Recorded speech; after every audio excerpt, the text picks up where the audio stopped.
keep the arm noise down for her. But she knows it's working I out. know. Or is that? Yes. Is that outdoor? No. Oh. Yeah, that makes sense. To flick it onto the Yes. indoor light. Okay.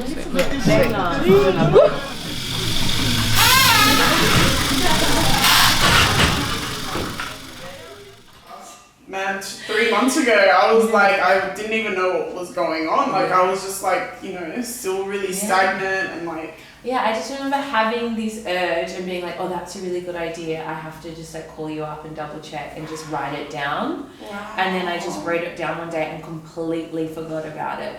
Like completely forgot. Like I mentioned it to you when you were doing my hair. Yeah. I didn't think. I was like, you know, I want it, like I want it to be the ABC thing. Yeah. But Yeah. I thought that was like a bit far fetched as well, deep down. I feel you. No. Oh, this is my mom's hairdressing bag. Nice. Yeah. You look incredible. Oh, sorry, you're recording. That's okay. Yeah, I'll do it without it. We'll come back very next time. Alright, let's go for rehearsal. And action. So, what are we doing today? Today, I'd love for you to do cornrows on me. Ooh, and why cornrows? And I like the way it makes me feel. It makes me feel sort of hard and edgy, and I like that it's a very sort of black African hairstyle. In terms of what we need to get structurally, of the questions from the beginning to the end, are they specific to each episode? Or are they just these They are questions? specific to each In which case, girl, why aren't we just asking those specific questions for the episode? That was what we did at the beginning of the day, and it just wasn't as natural. So then we went into trying to like let them have a more natural conversation, which means that they're going on tangents, which is now why we're kind of. Yeah, explain it more. I'll explain it more. Yeah. Okay, so it's called Rosalines Untaming, and you've had your hair done by Rosaline before, right? Yeah. I noticed when I was sitting with her, we would have like such incredible conversations, Yeah. and it would be a time when I wouldn't really have another time to have those conversations. Like Yeah. it was with her that we had this sort of Yeah. African chat, and we spoke about things I didn't speak about with my other friends, just because she knew things that they didn't. Money is being invested into us, really, and it's like I want to tell our stories in a really organic, natural way. Like I know it's like African Australian girls, and like what does that even mean? Yeah. But that's sort of the way I'm packaging this, but it's not necessarily some like forced story about your African identity. Oh, okay. Yeah, so we're just gonna have a chat. We're just gonna see where it flows. Oh, hang on. Oh, that was great. Okay, I'm gonna start recording at me. Sorry. 1, 2, 3.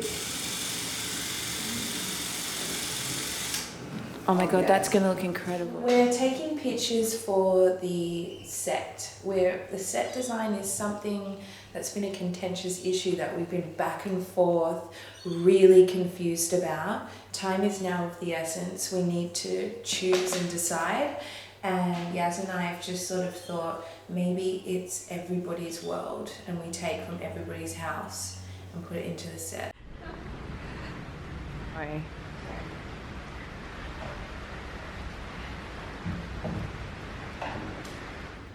I think these all relate to each other, like the South Sudanese refugee experience, our approach to multiculturalism, and then assimilation is a relevant point here. So it's going to have to just be like, Yeah. I feel like we're getting that with the set and what we're building, and I think how we could almost build the set has to feel like what she's saying there. Exactly. So we're showing it rather than telling it. There's a lot over here.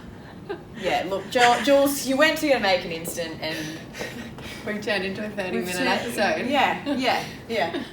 How long do you think you could last? Get at me, baby.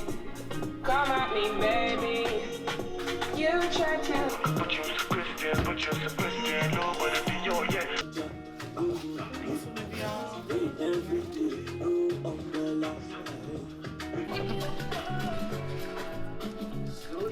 Could you do me a favor and grab my collar? This life I can't keep myself. I can't keep myself. If any color attracts you, just point it and I'll pull it. I'll bring it out. Okay, thank you. Thank you. Just do the box, big box braids with the blunt cut.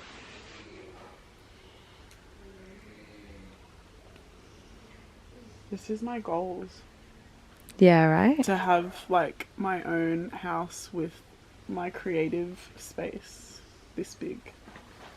Yeah, it's quite good, isn't it? It's so good. What's this? Oh, this is more of a waxy.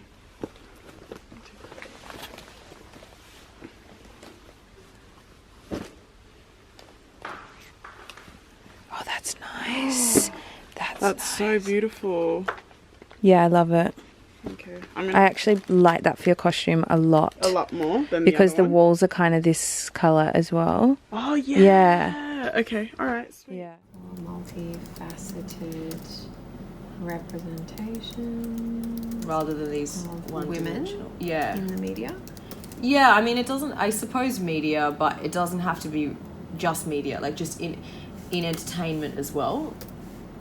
Like the thread that's happening through a lot of this is we're struggling to find multi-dimensional representations of black women, and the ones in front of us right now are Rosaline and Abney, who are many things, and they can talk about that. Yeah. And just allowing for that. How are you guys feeling post dialogue? Dialogue, really good. Great. Feeling powerful. Good. Feeling like we've really spoken for our sisters, right? For our sisters, for our people. Yeah. Yeah. Feeling really excited. Excited for this to all come out and come together. And for people to see the talents behind this all. And then the mastermind behind the camera. Is mostly showing that black women can work together. Yeah. I feel like there's always like this conception that there can only be one black woman doing At the things. table. Yeah, at the table, but no, we can help each other out. We can, we can make bigger moves as a collective. yes, and work together. That's the most important, and I feel like we're doing our people a favor if we help uplift each other. For sure. Yeah. Wow.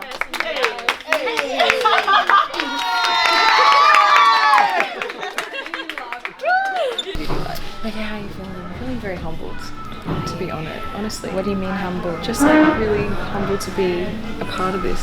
Yeah. Yeah. It's very like Yeah. dynamic. Yeah. And intense. And And beautiful. very private and sensitive in so many ways. So like to be here feels like trust. Like I have trust from you and everyone. Yeah. Which feels really nice. Yeah, and just the things that they say, like, yes, I came up with this idea, but I didn't really realize the magnitude of how powerful this storytelling actually would be, and how much of a cultural note we're hitting on in Australia. And also just actually doing what everyone's asking, which is let those people tell their own story and don't tell it on their behalf. And for the first time ever, I think I'm on a set where actually the people who have lived that experience are the ones actually on set telling it. And having you directing it is really beautiful. And I wouldn't have kind of had it any other way. Do you know what I mean? Yeah. And it's just all sort of happened so well. Yeah. Rosalines is asking, did you bring any extra towels for her? Yes, I did. Yeah, so I'll get them in a sec. Yeah, just in so many ways. Like, And that's the reality of this. Yes. You don't have any extra towels. and Yes, I time. do. Yeah, time. There's like a ticking clock Always. above my head. Yes. Sounds of the hourglass. Yes. And so many elements, like Yeah. airplanes, birds, cameras, lights, resetting, continuity, set, all that stuff. But Yeah. seamless in many ways as well. Oh, completely. Yeah. Completely. And I think all the pre-prod stuff with all the interviews was really good. Yeah. Because And- this project needed that intense research. Yeah. And the girls came on set being really certain about what they wanted to say. And what they were in for. Yeah. But also not knowing enough, like the right balance of not knowing Yeah. and knowing. Yeah. And also just their relationship with Rosaline is very evident on camera. As soon as they sit down, they feel comfortable with her. And that little set is exactly what we wanted it to be, like a little home that felt like comfortable and private. We're referencing things but not referencing things, or like it hasn't really been done before, so it's kind of hard to explain. Understanding how hard it is to do something that has never been done before. Yeah, because it's hard if you don't have references. And we were pulling for references, but I think... Because it's great to have an idea, but then, like, it can be so difficult to clearly communicate that and to not get sidetracked or confused by other people's input and trying to make sure the train stays straight on track. And I think the importance of making it authentic, which was very much your role as well. Like, you were really there, and Rosaline, to be like, that's authentic, that's not authentic, you know? And I think the whole way through this for me, it's been so nice to know that there is a team of people that can actually say, this feels right, this doesn't feel right, because you actually know it, you know? Like, even when I was sitting at the monitor and the girls were sitting behind me that was great, wasn't helpers it? with the hair, and there was the topic about cultural appropriation, and they really felt about that, and they wanted to kind of talk behind the monitor about it too. Like, that was really cool to see the conversation actually happening as we're making this. Cute. Which is then, you know, seeing what effect it's going to have once it's released as well. But seeing that those people are here on set has been really important and humbling. The hair braiders are almost the heart of the production. Yeah. And like, I'm also like, you know, we're all about putting black businesses on. This is it. Grassroots. These young black female entrepreneurs, they don't even know they're entrepreneurs. They're just braiding hair. Like, it's nothing. But they're so highly skilled. Like watching Rosaline's hands move and just so intricately when she gets right to the end of the braid and it's this tiny braid, and just how she's dealt with everyone's hairstyles, and every one of them is so different. But you can just see the craftsmanship in every one of them. And taking it so seriously. But thank you. Beautiful. Thank you.